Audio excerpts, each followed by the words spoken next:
세상의 모든 물건에는 정해진 값어치가 있습니다. 그 물건의 가치가 시세보다 저렴하면 잘 팔리는 것이고 비싸면 안 팔리고 도태되는 게 세상의 이치이자 잔인한 현실입니다. 하물며 작은 구멍가게의 사탕 하나라도 그 물건에 맞는 값이 매겨지기 마련인데요. 하지만 방산무기 시장에는 이런 통념들이 조금 다르게 적용됩니다. 전략무기 대부분은 주문에 의하여 제작하는 방식으로 생산합니다. 그래서 제작사는 단가를 일반에게 공개하지 않습니다. 구입하려는 국가가 원하는 형상과 장착할 장비에 따라 제작 방법과 가격을 검토하고 원하는 국가는 수량, 인도 시기, 인도 방법 등 적정한 가격을 판단하여 발주하는 방식입니다. 통상 국가의 예산은 1년 단위로 결정합니다. 따라서 국가와 제작사의 구입 계약도 1년마다 이루어지는데 그 해에 몇 대를 발주하는지에 따라 단가는 달라집니다. 가까운 예로 한국이 들여오는 아파치는 최신의 기종인 AH-642형 아파치 가디언으로 순수 기체가만 대당 가격은 약 350억 원이 들어갑니다. 한국은 총 60대의 아파치 가디언을 운영할 예정인데요. 반면 일본은 2001년 8월 이전까지 운영하던 AH-1S 휴이코브라 대전차 헬리콥터의 후속으로 AH-64D 버전의 아파치를 도입하기로 결정하는데 2002년도 예산에서 처음으로 2대를 도입하기로 하여 2006년 3월에 인수하였습니다. 그리고 이후에는 부품을 일본 국내에서 조달하는 비율을 서서히 늘려 후지중공업에서 최종 조립을 하는 라이센스 제작으로 변경하는 최악수로 인해 처음 총 60대를 배치할 계획이었다가 단가가 점점 올라가는 악재와 후지중공업과 일본 국가 간의 소송까지 가서 마지막에는 한 대당 216억엔 하나 약 2천억 원이라는 F-35보다 2배 비싼 금액을 들여 구입합니다. 이는 당초 생각했던 가격의 4배인데요. 이처럼 모든 방산무기가 그러하듯이 정해진 가격이 없습니다. 지난 영상에서 소개시켜드린 것과 같이 한국은 이런 방산무기의 줄다리기를 매우 잘하는 편입니다. 또한 첨단무기부터 재래식 무기까지 개발 기술도 점점 고도화되고 세계에서 인정받는 방산무기도 늘어나고 있는 실정입니다. 그래서 오늘은 무기의 값어치보다 터무니없는 가격을 제시한 방산무기에 대해 한국의 화끈한 대응 방안을 전해드릴까 합니다.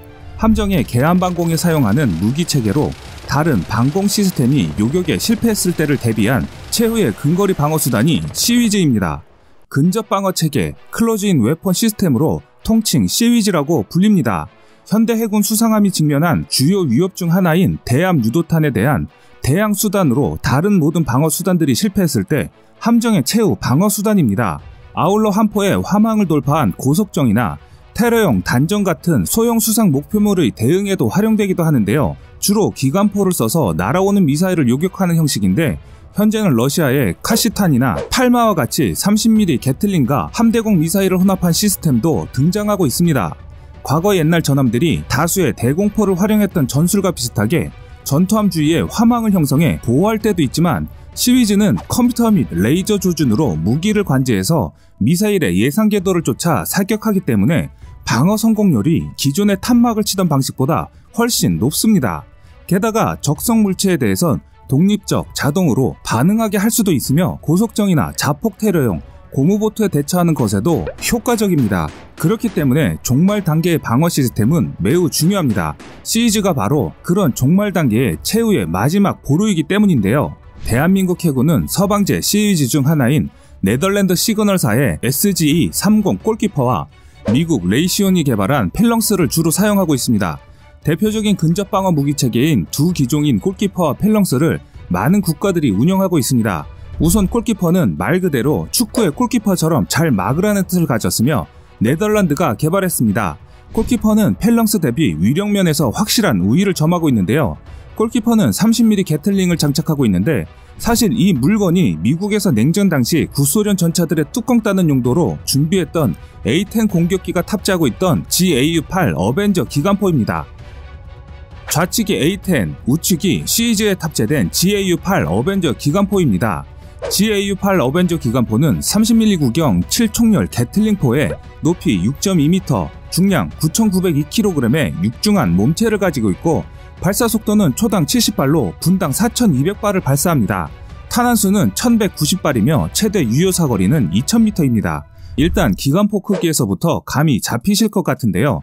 크기 자체가 어마어마하게 큰 관계로 이를 아무리 함정에서 운용한다 해도 요구하는 용적 자체가 크기 때문에 장착에 따른 제약 조건이 발생한다는 것이 단점입니다. 하지만 그에 반해 화력은 확실하다는 평가입니다. 반면 골키퍼는 운용폭에서는 펠렁스보다 확실히 열세입니다. 개발국인 네덜란드와 일부 유럽, 아시아 국가들만 운영하고 있는 상황인데요. 앞에 설명드린 것처럼 거대한 30mm 게틀링건을 채택한 만큼 잡아먹는 공간도 많기 때문에 골키퍼를 장착하려면 76mm 한 포를 달 공간만큼 필요하다는 것입니다. 골키퍼는 17개 목표를 동시에 추적해 가장 위험한 목표부터 우선적으로 처리하는데 5초 간격으로 발사된 2발의 액조세 대함 미사일을 연속 요격합니다. 또한 골키퍼는 펠렁스보다 가격이 2배 더 비싼 대당 100억 원이며 펠렁스는 50억 원 정도 합니다. 반면 미국이 개발한 시위즈 펠렁스는 그리스의 보병 방진인 팔랑크스를 뜻하고 방어 체계인 만큼 이 진영에서 이름을 따왔는데요. 미국에서 개발한 만큼 미국식으로 보통 펠렁스라 부르게 된 것이죠. 펠렁스는 최대 유효 사거리 1490m, 발사속도 분당 4500발, 탄환수 1550발이며 골키퍼보다 작은 6120kg입니다. 펠렁스는 F4 팬텀 이후 미국제 전투기에 거의 고정 무장처럼 장착되었던 M61A1 20mm 발칸포와 자체 레이더, 관제 시스템으로 구성된 근접 방어 체계를 가져온 것인데요. 사실상 근접 방어 체계의 표준이라고 해도 과언이 아닙니다. 이에 걸맞게 운영하는 국가와 함정 또한 많습니다. 일단 개발국인 미국은 물론이고 서방권에서 근접 방어 체계를 장착할 정도로 대형함을 보유한 해군에서는 대부분 펠렁스를 도입했기 때문이죠. 그렇기 때문에 운영 과정에서 발생하는 다양한 문제점을 식별하기 용이하고 이러한 데이터를 바탕으로 업그레이드 역시 지속적으로 이루어졌습니다. 펠렁스 최신형의 경우 개량된 광학식 추적 장비와 30cm가량 연장된 포신 덕택에 골키퍼와 요격 능력 차이는 많이 줄어들었습니다. 그러나 탄환의 구경으로 인해 파괴력은 낮은데요. 또 차이점이라면 펠렁스는 단일 목표물을 대상으로 격추될 때까지 발사하는 방식입니다. 펠렁스는 탄약통이 일체화되어 있어 가판 위에 올려놓고 나사만 조이면 설치가 끝나지만 골키퍼는 가판의 내부를 따고 탄약고 공간을 만들어야 설치할 수 있습니다. 앞서 설명드린 골키퍼의 단점이 공간을 차지해도 너무 많이 차지하지만 이 단점을 강력한 화력이 덮고 있는 실정입니다. 과거 서방 국가들은 기존의 기관포형 시위즈만으로는 러시아의 대한미사일을 쉽게 방어할 수 없다고 생각했습니다. 때문에 대한미사일에 대응되는 체계로 소형 유도미사일 개발이 시작되었고 이 신무기 체계는 1987년에야 생산이 결정되었습니다. 1992년 들어서 림 116A를 완성하게 되었는데요. 2000년대에 들어서면서 개량된 21연장의 림 116B 블럭 1이 나왔는데 적외선 유도를 채용하여 레이더 전파를 발산하지 않는 물체에 대해서도 대응이 가능하다고 알려졌습니다. 독일, 한국, 미국, 터키, 그리스 해군 등에서 채용되고 있습니다. 하지만 림 116A의 단점도 존재하는데요. 21발을 쏘고 나면 다음 요격 방어까지 시간적인 갭이 발생이 되고 시위즈보다 상대적으로 운용비가 비쌉니다. 그래서 현재는 종말 방어 체계로 쓰이는 시위즈와 림 116A 또는 B가 동시에 운영하는 것이 현재 함선에선 가장 효과적이고 최적화된 무기로 알려져 있습니다. 그래서인지 그만큼 수요도 높습니다. 한국은 이런 시스템을 전량 수입해오기 때문에 많은 비용을 들여 사용해오고 있는데요. 문제는 이 다음 발생하게 된 것입니다.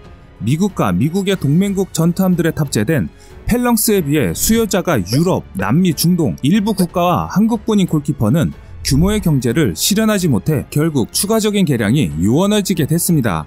반면 경쟁자인 펠렁스는 지속적인 개량을 거듭해 약점이었던 대전자전과 위력면에서 골키퍼에 상당히 근접했고 초음속 대함미사일에 대한 대응 능력은 골키퍼를 넘어서는 수준까지 도달했습니다. 이로 인해 골키퍼는 점점 도태되기 시작해서 단산에 이르기까지 합니다. 그런데 문제는 미국이 시위즈 시장이 미국의 독점 체계로 변하자 돌연 펠렁스의 가격을 점점 올리는 것이었습니다. 때문에 한국은 펠렁스 구입에 많은 고민을 하기 시작하는데요. 그런데 하늘이 도와서일까요? 이런 한국에 난처한 정보를 입수한 골키퍼 개발국인 네덜란드는 한국에게 골키퍼에 대한 기술 이전을 제시하게 됩니다. 골키퍼는 펠렁스에 비해 구경만 크다 뿐이지 계속해서 발전하는 대함미사일에 회피 기동과 기만 등에 매우 취약했습니다. 그렇기 때문에 골키퍼는 이대로 단종되는가 싶었는데 탈레스 네덜란드사에서 골키퍼의 개량 사업을 진행하는 것으로 방향을 틀었는데요. 이로 인해 주요 기술과 장비를 개량하면서 아이밴드 탐색 레이더, TV, 옵티컬 시스템에서 2호 IR 센서 교체와 구동부 성능을 개량하고 파괴력을 높인 신형 탄약을 적용하는 등 업그레이드를 진행하게 된 것입니다. 이를 갖추게 되면 골키퍼가 펠렁스보다 요격 능력에서 훨씬 앞서게 됩니다. 이후 한국에서는 LIG 넥스원이 지난 2016년에 방사청과 창정비 계약을 체결했으며 지난해에는 원 제작사인 네덜란드 탈레스에 기술 인력을 파견해 정비 경험과 기술을 이전받아 2019년에는 LIG 넥스원이 해군의 골키퍼 창정비 설비를 구축 완료했습니다. 한국형 시위즈의 독자 개발이 마무리되고 양산까지 들어간다면 또다시 한국은 최신의 근접 방어 무기를 개발하여 갖게 되는 것입니다. 하늘이 무너져도 솟아날 구멍이 있고 하늘은 스스로 돕는 자를 돕습니다. 이 말은 실패해도 좌절하지 않는다면, 또 실패해도 포기하지 않는다면 또 다른 기회가 온다는 것입니다. 지금까지 세상의 모든 이야기거리를 얘기하는 꺼리튜브였습니다. 시청해주셔서 감사합니다.